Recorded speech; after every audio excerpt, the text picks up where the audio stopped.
शीतला अष्टमी पर जिस घर में खाई जाती है यह बासी चीज दौड़ी चली आती है, माता लक्ष्मी भर जाते हैं धन के भंडार। दोस्तों, शास्त्रों में शीतला सप्तमी और शीतला अष्टमी के व्रत का बड़ा ही विशेष महत्व बताया गया है। हर वर्ष चैत्र माह के कृष्ण पक्ष की सप्तमी तिथि को शीतला सप्तमी का व्रत रखा जाता है। साथ ही शीतला सप्तमी हिंदू धर्म में एक विशेष पर्व है जो माता शीतला को समर्पित होता है। शीतला सप्तमी का यह पर्व होली के बाद आने वाली कृष्ण पक्ष की सप्तमी तिथि को मनाया जाता है। इस दिन माता शीतला की श्रद्धा भाव से पूजा अर्चना की जाती है और उन्हें ठंडा भोजन अर्पित किया जाता है। शीतला सप्तमी को बासोड़ा के नाम से भी जाना जाता है, क्योंकि शीतला सप्तमी और शीतला अष्टमी के दिन बासी भोजन खाने की परंपरा होती है। धार्मिक मान्यता है कि शीतला सप्तमी और शीतला अष्टमी के दिन बासी भोजन खाने से माता शीतला अति प्रसन्न होती है और साधक को अपनी असीम कृपा का आशीर्वाद देती है और साधक के सभी रोग दोष दूर हो जाते हैं। ऐसे में आप सभी को बता दें कि माता शीतला को शीतलता की देवी कहा जाता है और यह विशेष रूप से रोग नाशिनी मानी जाती हैं। इसके अलावा शीतला सप्तमी के दिन भक्त व्रत रखकर पूरे विधि विधान और भक्ति भाव से माता शीतला की पूजा अर्चना की जाती है। फिर इसके अगले दिन शीतला अष्टमी को माता को बसौड़े यानी बासी भोजन का भोग लगाया जाता है और साथ ही पूरा परिवार भी बासी भोजन करता है, जिसको एक दिन पहले ही बनाकर रख लिया जाता है। ऐसे में शास्त्रों में कुछ ऐसी चीजों का वर्णन किया गया है जिन चीजों का भोग आप शीतला सप्तमी या फिर शीतला अष्टमी पर शीतला माता को श्रद्धा भाव और विधि विधान से शुद्धता के साथ भोग लगाते हैं। साथ ही भोग लगाने के बाद उस चीज का प्रसाद के रूप में सेवन करते हैं तो आपको शीतला माता के साथ साथ अन्य देवी देवताओं की असीम कृपा प्राप्त होती है, जिससे आपको जीवन में शुभ परिणाम देखने को मिलते हैं। इसके साथ ही दोस्तों, शास्त्रों में ऐसी भी चीजों का वर्णन किया गया है जिन चीजों का सेवन शीतला सप्तमी और शीतला अष्टमी के शुभ पवित्र पावन पर्व पर बिल्कुल भी नहीं करना चाहिए, क्योंकि इन चीजों का सेवन करना बेहद ही अशुभ माना जाता है। ऐसा करने से आपका भाग्य कमजोर होता है और माता शीतला भी आपसे नाराज हो जाती है, जिससे आपको जीवन में शुभ परिणाम की जगह अशुभ परिणाम देखने को मिलते हैं। साथ ही आपके बने बनाए कार्य भी बिगड़ जाते हैं और आपको जीवन में हर एक कार्य में असफलता हासिल होती है। लेकिन भक्तों, उससे पहले अगर आप भी चाहते हैं कि शीतलता की देवी शीतला माता जी का आशीर्वाद आप पर और आपके समस्त परिवार पर सदैव बना रहे, तो इस वीडियो को एक लाइक करें और चैनल को सब्सक्राइब कर ले और कमेंट बॉक्स में सच्चे दिल से जय शीतला माता लिखकर अपनी हाजिरी जरूर लगाएं। तो दोस्तों, आप सभी को बता दें कि इस बार साल 2025 में चैत्र माह के कृष्ण पक्ष की सप्तमी तिथि की शुरुआत 21 मार्च को देर रात 2:44 पर होगी और इसका समापन 22 मार्च को सुबह 4:22 पर होगा। तो ऐसे में इस बार शीतला सप्तमी 21 मार्च को मनाई जाएगी। इसके अलावा शीतला सप्तमी के पूजा के शुभ मुहूर्त के बारे में बात करें तो शीतला सप्तमी पर पूजा के लिए शुभ समय 21 मार्च को सुबह 6:24 से लेकर शाम 6:33 तक रहेगा।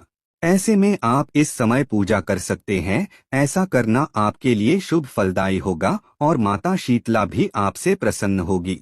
साथ ही शीतला सप्तमी के अगले दिन चैत्र माह के कृष्ण पक्ष की अष्टमी यानी शीतला अष्टमी मनाई जाती है।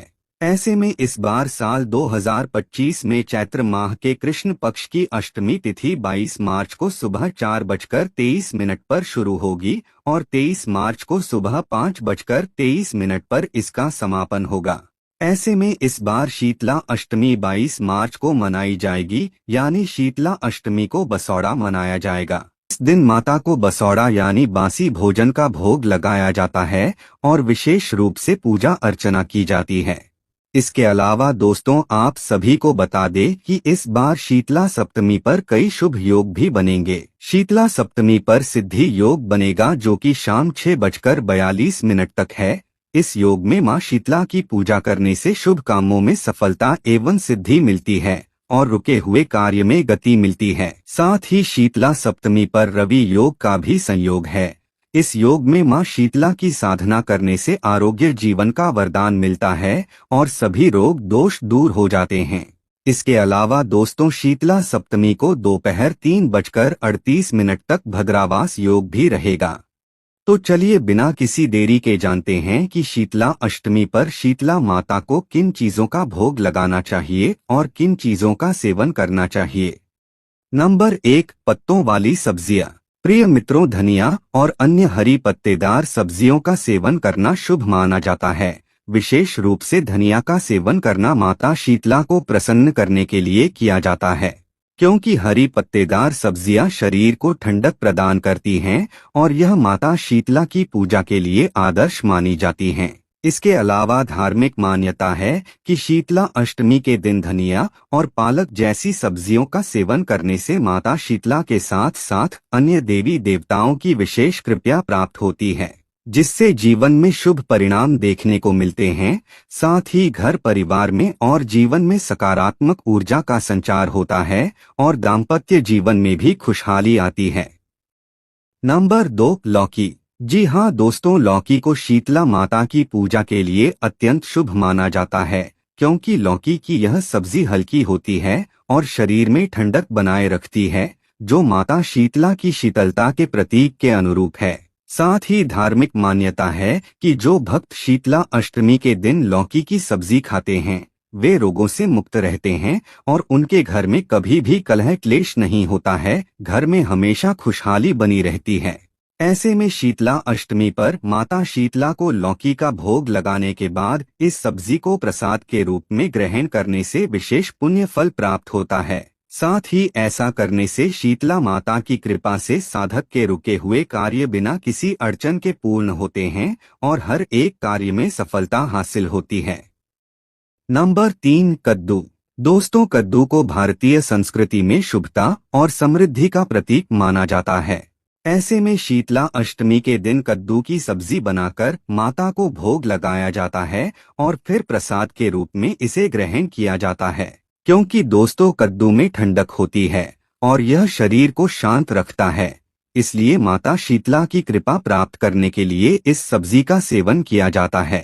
साथ ही धार्मिक मान्यता है कि शीतला अष्टमी के दिन कद्दू खाने से जीवन में सकारात्मकता बनी रहती है और वैवाहिक जीवन में खुशियां आती है।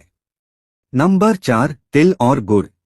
प्रिय मित्रों, शीतला अष्टमी के दिन माता शीतला को श्रद्धा भाव से तिल और गुड़ का भोग अर्पित करने से विशेष पुण्य प्राप्त होता है। साथ ही धार्मिक मान्यता है कि तिल और गुड़ का भोग माता को अत्यंत प्रिय है और इसे अर्पित करने से व्यक्ति को मोक्ष की प्राप्ति होती है। इसके अलावा तिल और गुड़ का भोग चढ़ाने से माता प्रसन्न होती हैं और भक्तों के जीवन से सभी प्रकार के दुख और बाधाएं दूर हो जाती हैं। इसके साथ ही इस भोग को मंदिरों में वितरित करने से अक्षय पुण्य प्राप्त होता है और माता अपने भक्तों की सभी इच्छाओं को पूर्ण करती हैं, अपने भक्तों को बिगड़े हुए कार्य को पूर्ण करती है और भाग्य को भी मजबूत करती है, जिससे साधक को जीवन में सफलता हासिल होती है। नंबर 5, मूंग चना। जी हाँ दोस्तों, शीतला सप्तमी और शीतला अष्टमी के दिन माता शीतला को मूंग, चना और गुड़ का भोग अर्पित करने की परंपरा प्राचीन काल से चली आ रही है, क्योंकि धार्मिक मान्यता है कि माता को यह भोग अर्पित करने से घर में अन्नधन की कभी कोई कमी नहीं होती है और घर में सकारात्मक ऊर्जा का वास बना रहता है, जिससे घर परिवार में सुख समृद्धि बनी रहती है। साथ ही यह भी मान्यता है कि जो भक्त श्रद्धा पूर्वक विधि विधान से शुद्धता के साथ माता को मूंग, चना और गुड़ अर्पित करता है, उस साधक को माता शीतला के साथ साथ अन्य देवी देवताओं की विशेष कृपा प्राप्त होती है और उसके जीवन में कभी दरिद्रता नहीं आती है। इसके अलावा इस भोग को विशेष रूप से उन भक्तों को चढ़ाने की सलाह दी जाती है जो अपने व्यापार, नौकरी और आर्थिक स्थिति में उन्नति चाहते हैं, या फिर जिनके घर में बरकत नहीं होती है, आर्थिक तंगी जैसी समस्याओं का सामना करना पड़ता है। ऐसे में उन भक्तों को माता को यह भोग अर्पित करना चाहिए। ऐसा करने से व्यक्ति को पूर्व जन्मों के पापों से मुक्ति मिलती है और उसके सभी कार्य सिद्ध होने लगते हैं। इसके अलावा आपको इस बात का भी विशेष रूप से ध्यान रखना चाहिए कि यह भोग लगाने के बाद इस भोग को प्रसाद के रूप में ग्रहण करना चाहिए। ऐसा करने से परिवार में सुख शांति और समृद्धि बनी रहती है। नंबर 6, बासी चावल। दोस्तों, शीतला सप्तमी और शीतला अष्टमी के दिन माता शीतला को बासी चावल का भोग अर्पित किया जाता है, जिसे पंखा भात भी कहा जाता है, क्योंकि धर्मशास्त्रों में वर्णित है कि माता शीतला को ठंडा भोजन अत्यंत प्रिय है और माता शीतला को शीतलता की देवी कहा जाता है और वे अपने भक्तों को शीतलता और रोग मुक्ति का वरदान देती हैं। ऐसे में चावल को एक दिन पहले पकाकर ठंडा किया जाता है और माता को अर्पित किया जाता है। ऐसे में माता को चावलों का भोग लगाने के बाद स्वयं को भी चावलों को प्रसाद के रूप में ग्रहण करना चाहिए, जिससे माता की कृपा प्राप्त होती है और पूजा करने का पूर्ण फल प्राप्त होता है। नंबर 7, बासी कढ़ी चावल। प्रिय मित्रों, शीतला सप्तमी और शीतला अष्टमी के दिन माता शीतला को बासी कढ़ी चावल का भोग लगाने का भी विशेष महत्व है, क्योंकि धार्मिक मान्यता है कि माता शीतला को यह भोग अर्पित करने से वे अपने भक्तों पर असीम कृपा बरसाती हैं और शास्त्रों में कहा गया है कि जो भक्त माता को श्रद्धा भाव से बासी कढ़ी चावल अर्पित करता है और उसका सेवन प्रसाद के रूप में करता है तो उसके घर में कभी भी रोगों का वास नहीं होता है और परिवार के सभी सदस्य निरोगी रहते हैं। साथ ही अगर घर परिवार में किसी को मानसिक स्वास्थ्य संबंधी आर्थिक तंगी जैसी समस्याओं का सामना करना पड़ रहा है तो ऐसे में उस साधक को माता शीतला को इस चीज का भोग जरूर लगाना चाहिए और स्वयं भी प्रसाद के रूप में इसका सेवन करना चाहिए। ऐसा करने से घर से नकारात्मक ऊर्जा का दुष्प्रभाव दूर हो जाता है और घर में सकारात्मक ऊर्जा का संचार होता है, जिससे घर परिवार में मानसिक शांति बनी रहती है। नंबर 8, बूंदी या बेसन के लड्डू। जी हाँ दोस्तों, बूंदी और बेसन के लड्डू माता शीतला का प्रिय भोग माना जाता है, क्योंकि यह सात्विक भोग होता है और इसका प्रयोग मिठाई के रूप में भी किया जाता है। ऐसे में जो भक्त श्रद्धा और भक्ति के साथ माता को यह भोग अर्पित करता है उसकी सभी मनोकामनाएं पूर्ण होती हैं और जीवन में धन, वैभव और ऐश्वर्य की वृद्धि होती है। साथ ही कथा के अनुसार जब एक भक्त ने माता शीतला को बूंदी का भोग लगाया तो उसकी सभी परेशानियां समाप्त हो गईं और उसके घर में सुख समृद्धि आ गई और माता शीतला ने उस साधक के अन्न धन के भंडार भर दिए थे। ऐसे में यह भोग माता को प्रसन्न करने और उनकी कृपा प्राप्त करने का दिव्य माध्यम माना जाता है। नंबर 9, ठंडे पेय पदार्थ। दोस्तों, शीतला सप्तमी और शीतला अष्टमी के दिन माता शीतला को ठंडे पेय पदार्थ जैसे ठंडाई, सत्तू और मीठे शरबत का भोग लगाना भी शुभ माना जाता है, क्योंकि माता शीतला को शीतलता की देवी कहा जाता है। ऐसे में ठंडे पदार्थ अर्पित करने से वे प्रसन्न होती हैं और अपने भक्तों को गर्मी से राहत प्रदान करती हैं। इसके अलावा ऐसा करने से साधक के रुके हुए कार्य बिना किसी अड़चन के पूर्ण होते हैं और हर एक कार्य में सफलता हासिल होती है। साथ ही इससे रिश्ते पहले से और भी ज्यादा मजबूत होते हैं और वैवाहिक जीवन में खुशियां आती हैं। तो चलिए दोस्तों, बिना किसी देरी के जानते हैं कि शीतला सप्तमी और शीतला अष्टमी के शुभ पावन पवित्र पर्व पर किन चीजों का सेवन भूलकर भी नहीं करना चाहिए। नंबर 1, बैंगन। दोस्तों, शास्त्रों में बैंगन को अशुभ माना जाता है और साथ ही शीतला सप्तमी और शीतला अष्टमी के शुभ दिन पर बैंगन का सेवन करना वर्जित होता है। कहा जाता है कि बैंगन को राहु से संबंधित माना जाता है और यह ग्रह दोषों को बढ़ा सकता है, जिससे कुंडली में ग्रहों की स्थिति बिगड़ने से जीवन में शुभ परिणाम की जगह अशुभ परिणाम देखने को मिलते हैं और बने बनाए कार्य भी बिगड़ जाते हैं। इसके अलावा पुराणों में उल्लेख है कि यदि कोई व्यक्ति शीतला सप्तमी और शीतला अष्टमी के पावन पर्व पर बैंगन खाता है तो उसे शीतला माता की कृपा प्राप्त नहीं होती है और पूजा करने का फल भी प्राप्त नहीं होता है। साथ ही जीवन में अशांति बनी रहती है और भाग्य भी कमजोर होता है, जिससे जीवन में कठिन समस्याओं का सामना करना पड़ सकता है। इसके अलावा यह भी कहा जाता है शीतला सप्तमी और शीतला अष्टमी के दिन ब्रह्मचर्य का पालन करना चाहिए और बैंगन काम प्रवृत्ति को बढ़ाता है। ऐसे में आपको इस बात का विशेष रूप से ध्यान रखना चाहिए। नंबर 2, मांसाहार और शराब।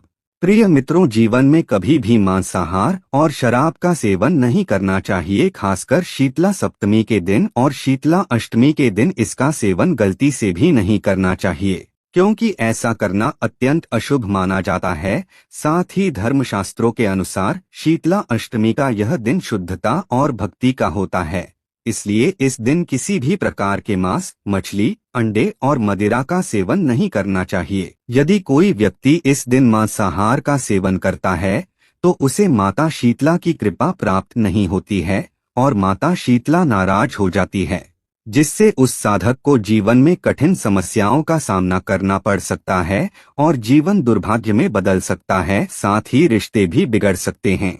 ऐसे में आपको गलती से भी शीतला अष्टमी के दिन मांसाहार और शराब का सेवन नहीं करना चाहिए। नंबर 3, भिंडी। जी हाँ दोस्तों, शीतला सप्तमी और शीतला अष्टमी के दिन भिंडी भी नहीं खानी चाहिए, क्योंकि इसे अशुभ माना जाता है। साथ ही धार्मिक मान्यता है कि भिंडी चिपचिपी होती है और इसे खाने से शरीर में आलस्य और नकारात्मकता बढ़ सकती है। इसके अलावा यह माता की शीतलता के नियमों के विपरीत मानी जाती है। ऐसे में मान्यता है कि जो व्यक्ति शीतला अष्टमी के दिन भिंडी का सेवन करता है उसकी पूजा अधूरी मानी जाती है और वह माता शीतला की कृपा से वंचित रह सकता है, जिससे उसको जीवन में अशुभ परिणाम देखने को मिलेंगे। साथ ही बने बनाए कार्य भी बिगड़ जाएंगे। नंबर 4, करेला। प्रिय मित्रों, शीतला सप्तमी और अष्टमी के दिन करेले और परवल जैसी सब्जियां खाना भी वर्जित माना जाता है, क्योंकि आप सभी लोग जानते होंगे कि करेला कड़वा होता है और इसका सेवन व्यक्ति के जीवन में कटुता और नकारात्मकता ला सकता है। अगर आप गलती से भी शीतला सप्तमी और शीतला अष्टमी के दिन करेले का सेवन करते हैं तो आपके रिश्तों में कड़वाहट उत्पन्न हो सकती है और रिश्ते बिगड़ सकते हैं। इसके अलावा परवल को गर्म तासीर वाली सब्जी माना जाता है, जो माता की शीतलता के नियमों के विपरीत होती है। साथ ही पुराणों में कहा गया है कि इस दिन जो भक्त परवल का सेवन करता है तो उसके जीवन में और घर परिवार में नकारात्मक ऊर्जा का वास हो सकता है। वही उस साधक की आर्थिक स्थिति कमजोर हो सकती है, जिससे उसको जीवन में आर्थिक तंगी जैसी समस्याओं का सामना करना पड़ सकता है। दोस्तों, आज की हमारी वीडियो आपको कैसी लगी हमें कमेंट करके बताएं। भगवान आप सब पर कृपा बनाए रखें। जय श्री कृष्णा दोस्तों।